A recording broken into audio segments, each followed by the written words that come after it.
The next question, actually, this isn't, the Green Party hasn't addressed this one. Many of my readers are very interested in it though. The parsonage exclusion.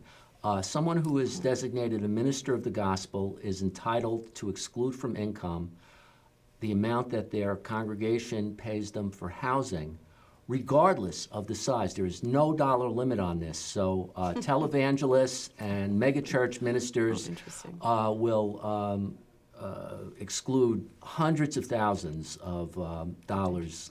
On the other hand, small congregations, it's an important boon to many of them. The Freedom from Religion Foundation is challenging the constitutionality of this provision. And the government has avoided it being a matter in the courts, and they've finally gotten standing.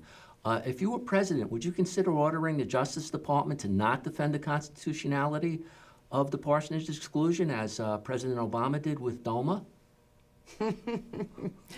Let me see if I can parse out your question. Sure. So basically, as president, would I permit the Justice Department to leave the parsonage exemption alone? Well, right now the Justice Department is defending it. They're defending the constitutionality, I see. just like they were defending the constitutionality of DOMA. Yes. Many people think that it's not constitutional. That's right. Yes, and let me agree.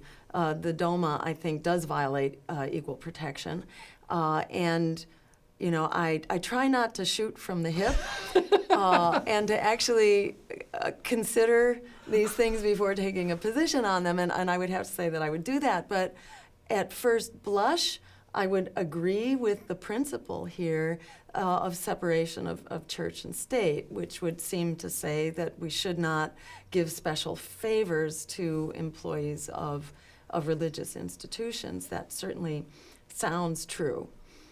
Okay. Would you, if you get the chance, would you ask the other candidates about this, because we haven't been able to get them to weigh in? I'm not surprised. And have they agreed to sit down and have an hour interview with you yet? Well, they put out their returns, you see, so I didn't ask.